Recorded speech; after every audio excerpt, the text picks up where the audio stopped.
I want to thank and recognize Councilmember Freddie King. We're in his district today, his home turf.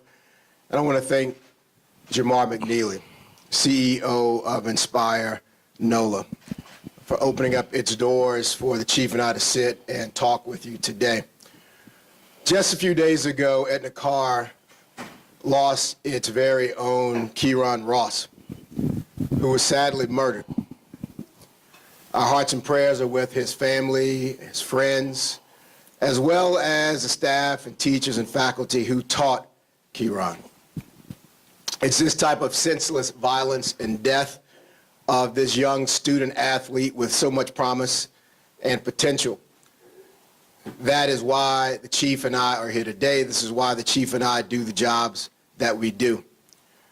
Together, we are strategically focused on increasing safety in our neighborhood and working to hold those accountable who wish to wreak havoc, and they are certainly wreaking havoc today. With that, there are 4 points that the chief and I have reached that will help us be more strategic in surging back against the violence that we're seeing in our neighborhoods today. They include a baseline data for public sharing. They include the Serial Crimes Prevention and Prosecution Initiative. And they include combating group and gang violence and continued strategic partnerships. And with that, I'm going to kick it off to the chief on the first point. Thank you, Mr. District Attorney. I appreciate you, taking the time to actually have this conversation with our citizens. Again, also recognizing Councilmember King as well as Inspire NOLA CEO McNeely. Thank you for hosting us. I, too, would like to extend my prayers and condolences to the Edna Carr family as well as Mr. Ross's family and loved ones. And just know that we're working very hard to locate the individual that is responsible for this senseless act. And that is why we are here today, just to show that we need to do our due diligence in ensuring the safety of our city. And the district attorney and myself have had a long, extensive conversation about what can we do differently and partnering up to ensuring the safety of our citizens and our visitors alike throughout the city of New Orleans. So we're here today to tell you just that, how we have strengthened that partnership. And he mentioned from the beginning, one of those points is data and how we are reporting data.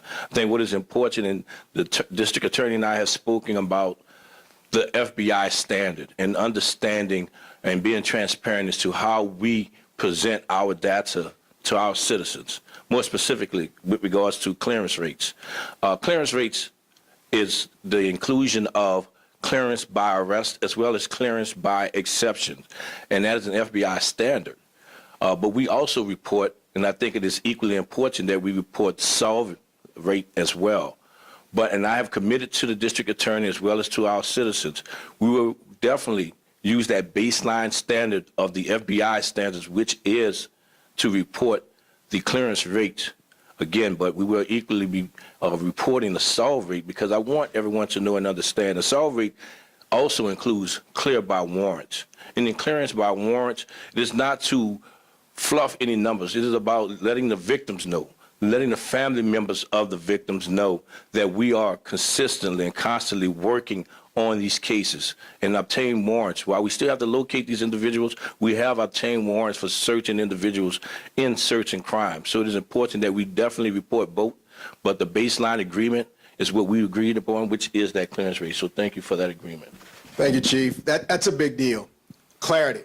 Clarity for the public. Everybody watches Law and Order and CSI, and crimes are solved in an hour. But what the chief is talking about is the reality of what we're dealing with in real time in law enforcement in America today. That agreement to rely on national FBI data as our baseline will give clarity to the public. And as Councilmember Harris said in meetings, relying on one data set. So every agency is talking about apples and not apples to oranges. But it also makes sure that the chief can make sure that he is looking at what his officers are doing. And the solve rate and the clearance rate, both those things are vitally important. But it is this type of clear communication that will allow the public to know what is going on in our offices and what is going on in our streets and neighborhoods.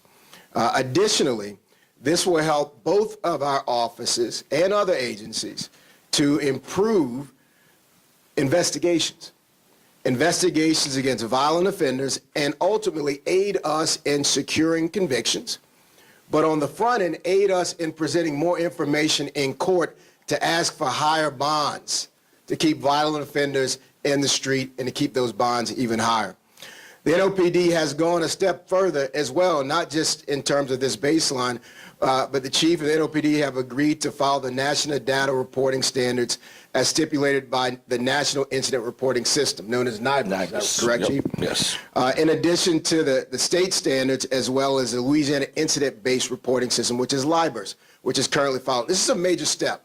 This is taking the city of New Orleans to the national best standards in terms of how incidences are reported, which is going to help us track that information, but more importantly, help the public track that information.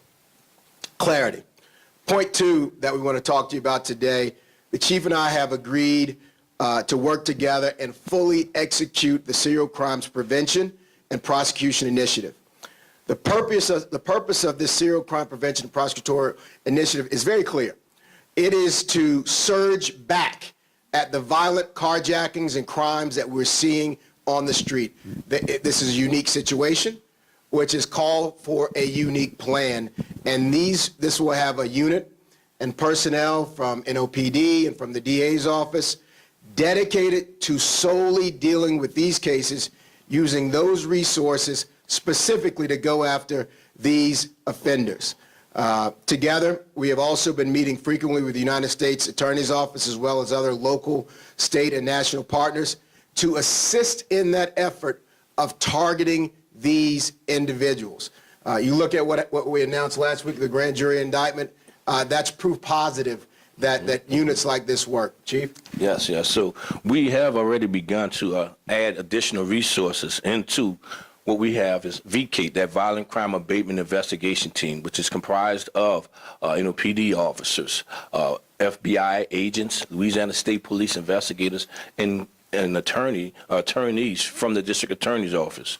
And we're using this to hopefully make that significant intelligence-based case against most violent offenders in the city. This unit has also had a member of our analytics team been added to that unit. So we are very intentional in identifying criminal networks. So bringing these additional officers and analysts to this team will help us in being more reliable in our intelligence and what we're doing to identify gun violence hotspots, prolific gun offenders, and criminal networks. This work also underscores our need in intelligence gathering technology, including those that might help us identify and locate violent offenders. This, again, is going back to what I've been asking about before just yesterday, taking another look at that surveillance technology ordinance. That is a tool that is out of our toolbox now that is very important for us to be able to present a good, viable case to the district attorney so that he may be able to prosecute these offenders and hold them responsible for their actions and doing a great prosecution. But in doing that also with this VCATE, this pivots us to the next point. You've heard the district attorney talk about the MAG unit, the multi-agency gang unit, also including in our serial task force, our serial crime unit. We believe that we can coordinate this together through VCATE and let VCATE be that foundation. We already have the structure there.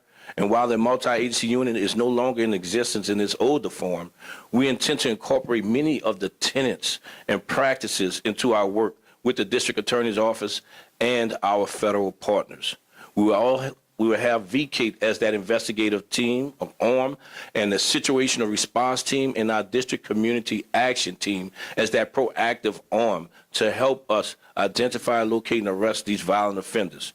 And this, what I truly believe is the way in which we can combat violent crime today and hopefully prevent retaliatory violence on tomorrow and anywhere in the future. But this partnership with the district attorney will be that foundation to build out to a larger partnership. Mr. DA. The chief is spot on, and he perfectly articulated the importance of this type of collaboration. The combined efforts to combat violent crime using the NOPD-led VCATE unit. Now, that's complicated. It's a lot of acronyms, but what we're really talking about is intelligence-led investigations, not one arrest that's going to be in Section A 1 month and another arrest that's going to be in Section F another month, but being strategic, because we talk about the violent offenders in the city of New Orleans. Although it feels like they are everywhere, it is a small group of individuals. And combining the multi-agency gang unit, the tenets of these task forces that worked in the past, but putting them in the VCATE unit will allow for intelligence-led investigations, proactive investigations against the worst offenders in this community who are committing crimes over and over again. This is going to do something that I don't think people think about much. If you get someone who has been wreaking havoc throughout the community, and that person comes in on a low-level misdemeanor, that misdemeanor is going to be treated very differently if we understand the web of criminality they are involved in throughout the city. And that's why these intelligence-led investigations will be so vital. VCATE has the infrastructure in place. Datalytics is already embedded. The goals and strategies are the same. Stem gang violence in our city. That is what is leading and causing the shootings on the interstate. And this is going to help us go after that and surge back. And it's not just me and the chief. Although we have been meeting nonstop, we have also been meeting and planning with the U.S. Attorney's Office, with national partners, with the DEA, the FBI, the ATF, our state partners, Louisiana State Police, bringing every force to bear, the full force of every law enforcement entity within this jurisdiction to help this partnership deliver for the people of this community. The chief and I are going to continue to work closely and together to increase safety in our neighborhoods. There is absolutely a crime surge in the city of New Orleans right now. There's absolutely a need and a reason why people's anxieties are on 10. We realize that. And we are strategically working together to be able to increase safety and go after those specific individuals and those that harbor them. Absolutely. And those that are collaterally benefiting from the stealing of cars and guns. So moms, dads, sisters, brothers, if you know what's going on, if those folks are in your home, you're going to be arrested and you're going to be prosecuted by the district attorney's office. Last week, the special grand jury indictment of 4 individuals who were arrested committing a string of armed robberies across the city are proof positive that the initiatives that the chief and I have put together work. The NOPD made arrests after close collaboration with other agencies, and we were able to secure strong evidence to show the web of criminality and secure grand jury indictments in just a few days, amounting to 11 counts of armed robbery, facing penalties up to 15 to 99 years. This type of investigation only took days because of the strategic partnerships that we were able to put together. And this is really what it's ultimately about, doing what we can do every single day to make this city one that we can be proud to live in and feel good about living in. Chief? Yep. Thank you, Mean. At the end of the day, collaboration. That is going to be key. We are all facing, challenges with regards to staffing and things of that nature. So we have to come together and take a holistic approach into addressing crime. And I think the DA has said it perfectly well. That indictment just last week is a perfect example of what can be done, what can be accomplished when working together. And that is why we're here today to say, hey, we're going to work together. We have to work together. But it won't just be the two of us. It would also include our local, state, and federal partners, in which we have already been meeting with and discussing what are the plans and moving forward. And I alluded to this on yesterday. Within the next few days and weeks, you will see more to come with regards to how are we going to address violent crime in the city of New Orleans. And this is just the beginning, man. I am very excited because I expect actions, I expect results. And as I promised to the citizens of New Orleans, we will make our city safer. We will work as hard as we can to ensure the safety of this city. And to those that continue to prey on our citizens, continue to prey on our visitors, know that we are coming collectively And as I said yesterday, we will see you soon. And I think the DA said it best. With regards to parents, family members, loved ones, whomever it may be, if you are contributing to this violent crime surge, we will catch you and hold you accountable as well. So with that being said, Curtis, I'm not sure if you or who will be holding. You know, I'm sure everybody enjoys, or they're at least happy to see the two of you working here together, working collectively, including the councilman. We have a lot of our boys in the streets fighting with each other. Was it important to you all as men to kind of come together to show this united front to the next generation of this is how it gets done? I absolutely say that, JD. You know, it's funny. You compared the chief and I to the young men in the streets, and I think that's a very important comparison. Chief and I have been meeting regularly since January 11th, but when black men get along, you don't see a whole bunch of cameras covering that. You know, I've had more disagreements with my wife than I've had with the chief. We see more eye to eye on issues than we disagree with. So you're right. There were a couple things that we disagreed on, and so we thought it was important that we came together so that you could see us reaching consensus in a very short period of time on 4 issues. Those were all of the issues. But JD, you speak to a larger point. So many of these kids in this school right now, whether they're coming from tough situations or not, are doing everything that's expected of them. And they deserve that shout out, they deserve that credit, but there's not a lot of cameras on that. But it is important for the public to understand what collaboration looks like, to understand that you can have a disagreement without being disagreeable. And as soon as we had those public disagreements, we immediately began meeting on trying to find a way to reach consensus on those things. And I think we've done it in a way that's going to make New Orleans the national best standard in terms of data and in terms of surging back at the crime wave that every urban city is seeing. Chief? I mean, I think that analogy you use is exactly what we discussed the first time we met after the big media blow up. The exact thing that we discussed, how we as men have to come together and show that you can have a peaceful a resolution. We can agree to disagree. And for the benefit of our city, we have to identify how can we be partners, better partners, to ensure the safety of our city. So no, I think this is a great example, and I hope that it does reflect, not just on us, but reflect on our youth, that they can learn to agree to disagree. Josh? Josh? Natasha? You talked about the DA's office and the police officers working together. The ADAs, will they be out in the field sometimes, or how will the collaboration happen between the two? Natasha, that goes to that fourth point, continuing to find other new strategies when we see those opportunities. I was at 2 crime scenes of a carjacking, armed robbery last night. You're going to see other ADAs at crime scenes making sure that officers have what they need. And so this is not just about Jason and Shaun. This is about Alex and Andrew Waldron.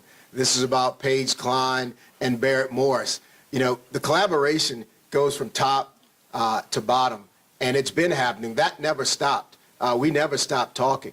And so you will see some changes, and I'll let the chief kind of speak to some of those ideas. We've talked, I've heard some talk about whether or not there's a need for ADAs at the districts. If that's what the chief needs, we're going to figure out a way to deliver that. And that is a part of our conversation. Could we all benefit from them being at the district, you know, and being embedded in VKey as they have been has truly been beneficial to us all, so we can present a great case for the DA to prosecute. So this is a huge beginning, a new beginning for us all. As he said, we've always had the conversations, we've always been in these partnerships, but now we're pivoting and doing things differently that we think will be more efficient and more effective in fighting against violent crime. WJ? Yes. In addition to the carjackings being exploding in the past year or so, the last month, the other thing that is increasing, you mentioned it a little bit earlier, the retaliation stuff, is the shootings on the interstates. And last week, it was someone suggested trying to use state police for any of that. Is that part of this whole bringing those partners together? together, or is there another plan for that? So I mean, that is something that we're looking at. We have had those conversations with state police. I can say that the colonel, any and every time that we've called, he has tried to assist. I mean, he's just at the table with us the other day discussing this plan. But I can also say that they are facing some challenges as well with regards to their staffing, and they're trying to build up just as we are. So we're looking at what we can do differently. Perhaps we even being able to put some cars up there periodically.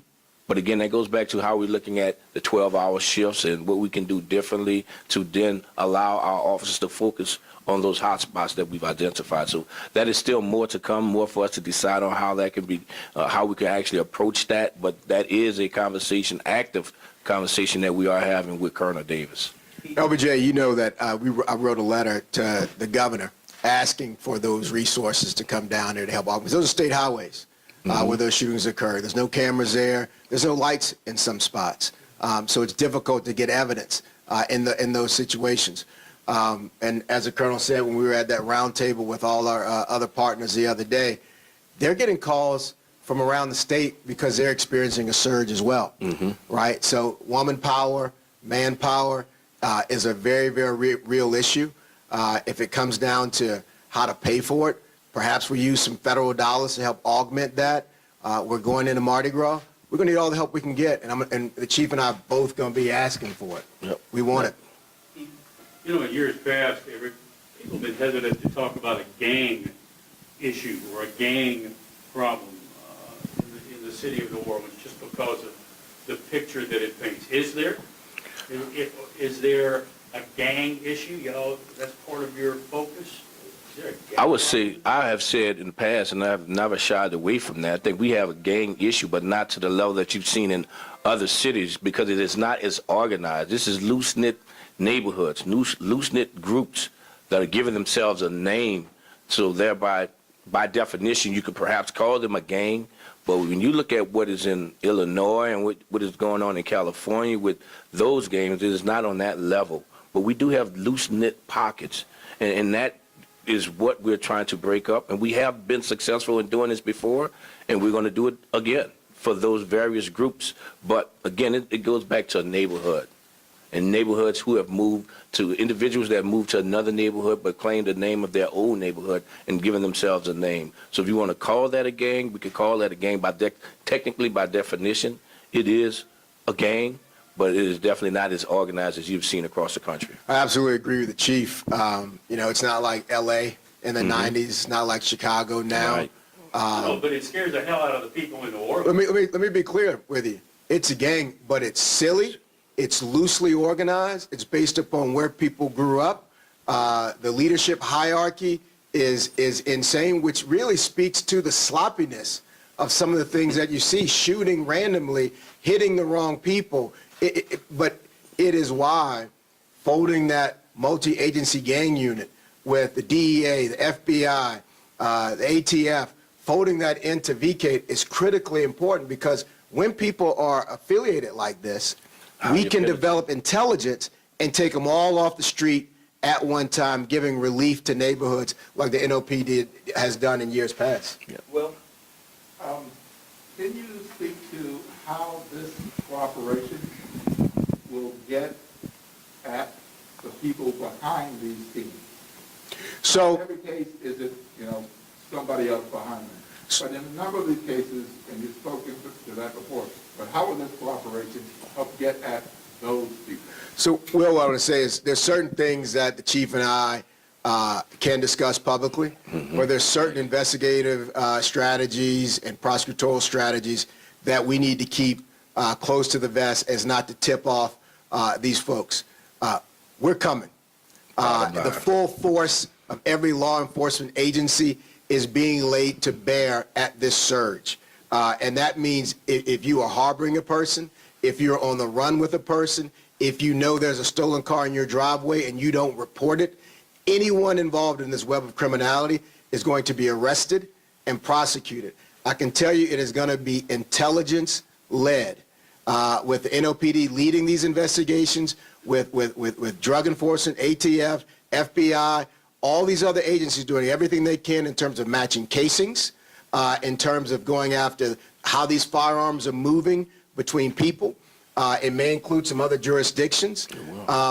But we're going to be collecting evidence and connecting the dots between people and other crimes and families. But I don't want to say much more about the techniques that will be used because we don't want to tip our hand. We'll take a follow-up for JD. So let's talk real time. Evan Ramey Sr. We lost a local hero for so many people in Brian Murray. And I understand the difficulty and the amount of domestic violence calls that we have in this city. But this young man had a warrant issued on August of last year. And now, for whatever reason, that warrant wasn't executed, and now Mr. Murray's dead. How does that happen? DV cases are extremely difficult. Mr. Murray is my church member at Franklin Avenue. This hits me and hits my home very hard. When you see someone every Sunday in the choir and they are lost because they were a good dad, right? Mr. Murray was helping the DA's office to move that case forward. He was a family member we could reach out to help us try to connect the dots to get that case to court, and he lost his life. We need the courts to understand that domestic violence, regardless of everybody still alive, domestic violence is every bit as violent as a homicide. Oftentimes, just like this, it's a homicide in weight. And so the bonds that are set on domestic violence cases need to reflect the dangerousness to the public. Because you see, if there's a random shooting on the interstate, these folks might see each other every other month. But in a domestic violence case, sometimes they share the same home. They share the same income. They share the same car. They share the same kids. So we need the courts to not see domestic violence cases as if they're at the bottom of the totem pole in terms of dangerousness. They need to see those cases seriously, and they need to respect Gwen's Law hearings when they're asked for. Gwen's Law allows us to keep an individual detained with no bond, allows us to keep an individual in custody for more than just 24 or 48 hours, but for a number of days to give them time to cool off. So we need a group lift with regards to DV. Would you be willing to sort of go back to the previous sort of model that was developed in municipal court prior to it going to the DA's office? You know, we're working with the Family Justice Center and every Aaron's Nesting Place, every person that renders aid to domestic violence survivors. I think we got to put everything on the table.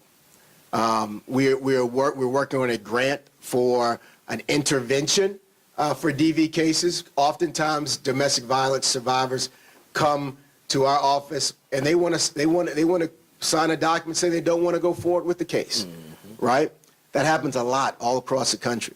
But when that happens, we want to be able to intervene and say, yes, you may want to drop this case, but this person is going to have to go through a set of intervention courses and services to deal with what is going on in them, so that although the case may not go forward, the abuse gets dealt with, and there's some real intervention. I've met with Judge Lark Mason in municipal court. We've had some conversations about the potential of dedicated DV courts there, where they get expertise and case managers to deal with those cases.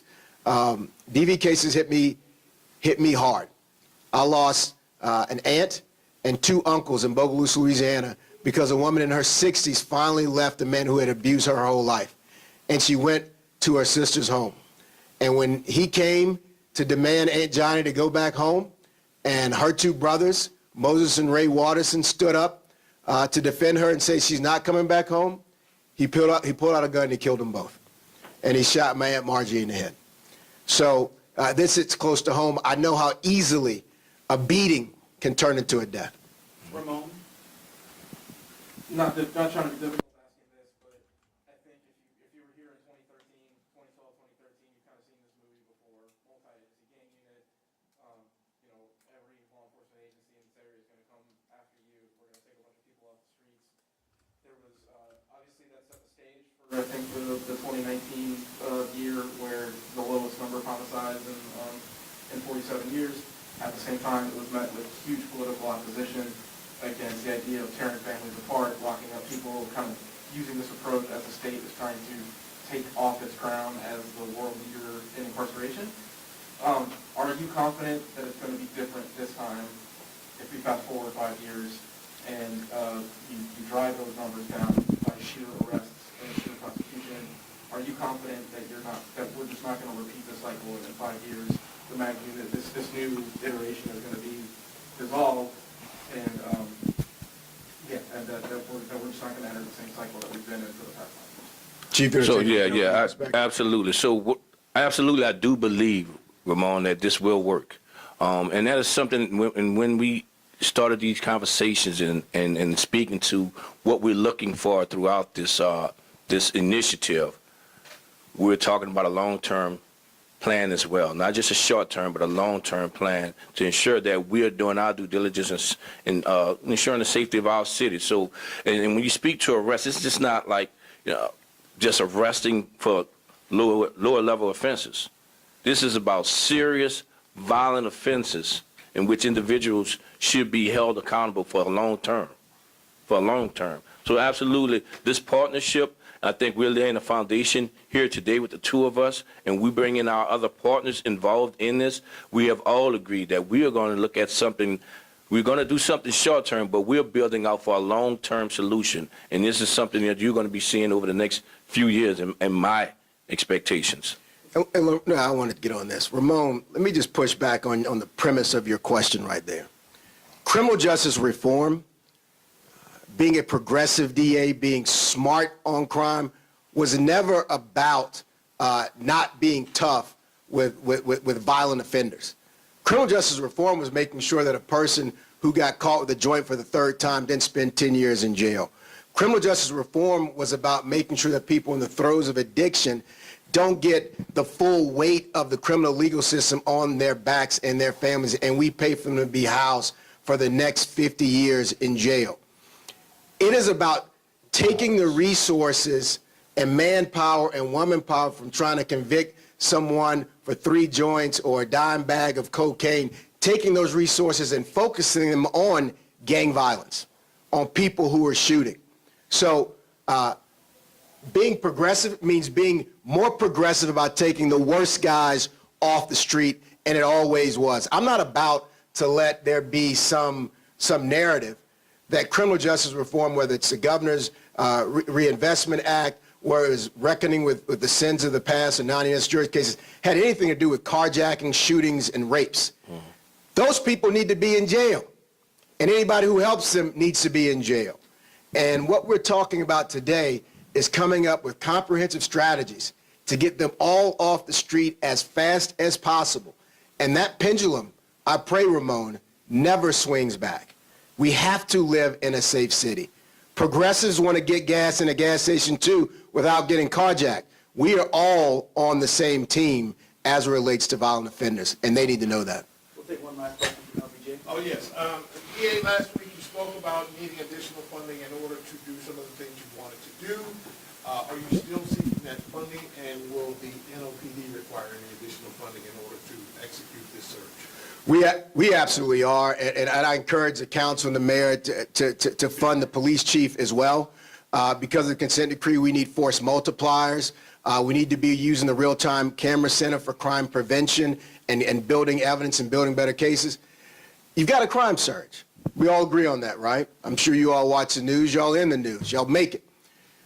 If there's more cases, we need more people to deal with those cases, whether they're wearing blue or whether they're wearing suits. The case backlog, judges, Supreme Court deciding to close courts, suspend jury trials, means that every case that was on the books in 2020, 2021, and 2022, it's mounting. There's more work for both of us than it's ever been, and we both need resources. And at the end of the day, yes, absolutely. I mean, the mayor's already spoken to that. She made a $1 million investment in the license plate readers. We were absolutely looking for additional funding to invest in our strategies that we are putting together now to make sure our city is safer. So as from a police perspective, absolutely. We're looking for those funds, and we will use them intelligently to build out on this unit. And LB, we also, the chief and I have been, with our national partners, we've been asking them for funding as well. Part of those. No stone unturned. Exactly. Sorry. I know, Project Safe Neighborhoods, I mean, that, there's funding there, and we've been meeting on how it can be spent, as the chief has said, in multiple press events. You're going to be hearing from the ATF, the DEA, the FBI, and the U.S. Attorney's Office very shortly about how they're going to partner with us as well. Thank you, guys. Thank you.